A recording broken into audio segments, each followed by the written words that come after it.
Hey guys, Rob Ferretti here, and Pebble Beach Concourse just wrapped up this weekend, and Monterey Car Week is famous for showcasing like exorbitant wealth, right? You always have the big cars saved for the Monterey auction every year, and this year was no different. And then you get these outlier cars that just tend to prove me right and disappoint me at the same time.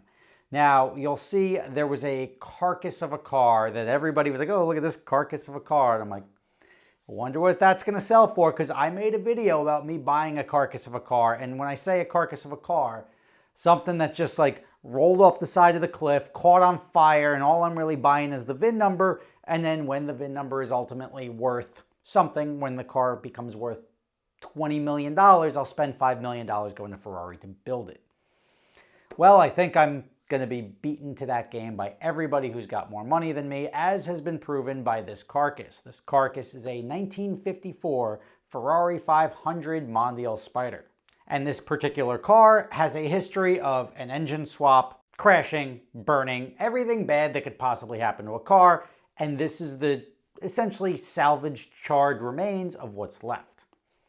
Now that, in my head, when one just sold for auction in 2021 for $2+ million, or like $2.1 million, one just sold for 3.3 million euros a year or two before that. There's only 13 or 14 of them. I would have been like, I'll give you 250 grand. It sold for $1.9 million. Now, in any world, it's going to cost this guy $1 million to $2 million just to make it right? To get all the factory parts and authenticate it, and it's gonna have a story on it and everything like that. It doesn't really make a difference at that point in time because people aren't really driving it. But the entire carcass of what you're buying is worth nothing. You're effectively buying the rights to rebuild that chassis number and have this exclusive car which has been rebuilt. Now, that would make it worth $4 million. So why, or three, like you're $4 million into it. Why would you spend $4 million to buy a car that somebody just bought for $2 million or $3 million? Well, it's all speculation. And they're going out there thinking that these cars are going to be worth $10 million one day. So you're paying $4 million for a $3 million car right now, which is not where I ever thought it would be, right? Like I was the guy waiting for like a Carrera GT to catch fire and burn to the ground, and I'll buy the $600,000 car for 50 grand. And that was my flyer. And I think that game apparently is over. Maybe it's just a market, but cars are no longer cars, right? You look at Car Week, and the Ferrari 412 sold for $30 million, right? Like $30 million. That's a street-driven car. It's very cool, sexy as anything. Is it worth $30 million? Is any car worth $30 million? The Rolls-Royce just introduced the drop tail, which they're going to be selling a couple of units of, for $30 million. What can you possibly do to make a car $30 million? Now you think back to what made cars special, like what made a car have a value. And the answer is exclusivity. And cars are now becoming something where you can identify somebody's wealth by these cars, like McLaren F1s, right? Like a McLaren F1 always sold for more than other cars because it performed better, it was limited numbers, it was designed in a manner with these exotic materials that were more expensive. It justified the price, right? A limited run, even with Ferrari, right? Say Ferrari produced 3,000, 355s, and that production number is wrong. But just say they produced 3,000 of them, but F50s, they're going to make 250 of them, 500 of them, whatever the production run was on the F50s.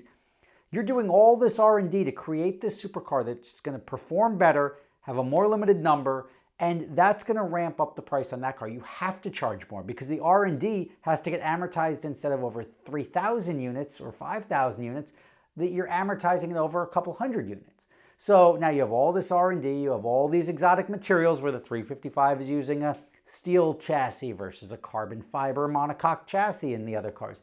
It could justify the price. So you're paying for the performance, you're paying for the limited production because you have to amortize the entire overhead of designing and building this chassis from scratch. You have to amortize it over fewer units, and the prices made sense. McLaren F1s were outperforming everything for 15 years.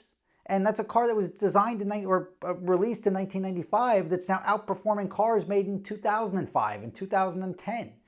And to have that level of performance, that's objectively, there's not many of them, and that's why it's worth something.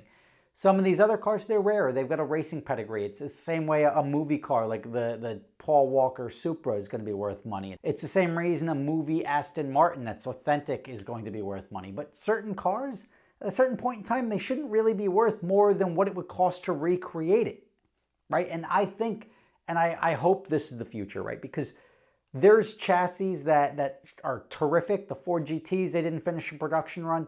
There's cars that are just going to price everybody out because they're great drivers' cars, but nobody's ever going to drive them because they're worth so much. So ideally, we'll have a V2 of a car. Like Shelby did a great job, right? They took the 427 and now they're making new 427s, which are super fun to drive. Same thing, same experience, same vibration, same everything. And it's just not worth what the original one was because you don't need it, but it's got power brakes. It's got all these things that you want in a modern car. If you could make a new run of Shelby Series 1s with a better engine and everything like that, it doesn't even have to be the Shelby Series 1, it could be the Shelby Series 2. And people would still buy it because it's a cool looking car and it's got the performance. If you could start remaking the McLaren F1s, right? And with modern technology, and that's effectively what Gordon Murray did with the T50, which is cool. It sounds great. Not a big fan of the fan on the back, but I understand the purpose of it. But I just, looks-wise, it bothers me. Like the Pagani Huayra with the flaps on it, I don't need it. Like, I'm a guy that just wants a cool-looking car that sounds great, that's fun to drive, and hopefully, in the future, if we can't keep producing new cool cars, we'll be able to make old chassis new again with a V2. Like, is a 2023 McLaren F1 going to be the same, worth the same as the $25 million that they're selling for right now as a 95? No, never.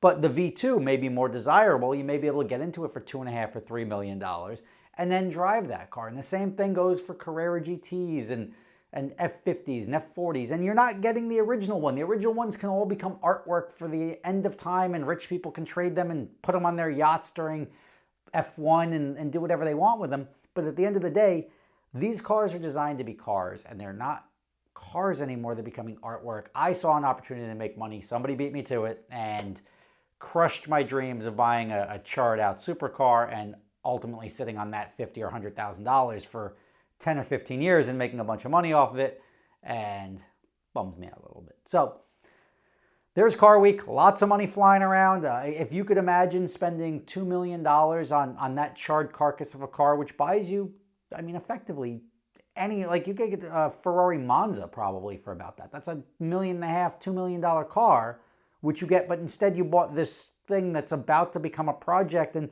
maybe that guy will sit on it. Maybe that guy will wait till it's worth $10 million and then sell that for $5 million without doing anything.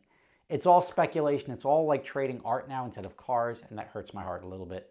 But I get to at least say I was right? Like I at least get to say like, oh, look, you can sell absolute garbage and turn it into something in the future, especially as the car market is going to the moon and the prices of these cars are getting out of control. There is nothing you can do to a car. I think there's a Ferrari that's going to be estimated to sell at $60 million later this year. $60 million for a car. There's nothing you can do. Using the idea that it's going to be limited and outperform everything else, et cetera, to add the value to the car, it would literally have to go back in time, like the DeLorean, right? That's the only thing that can make a car worth $60 million to me. Also, I don't have $60 million. The amount of money you would have to go spend $60 million in a car just to tell other people you have it, I don't know. Funny world. Rob Ferretti, thank you for watching. I hope you enjoyed my brief highlights of Pebble Beach. I don't go to Pebble Beach. I've been there a couple of times. When I do go, it's because somebody asked me to come out.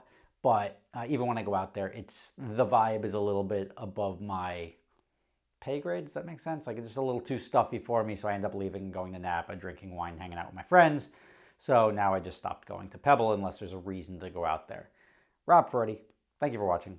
See you next time.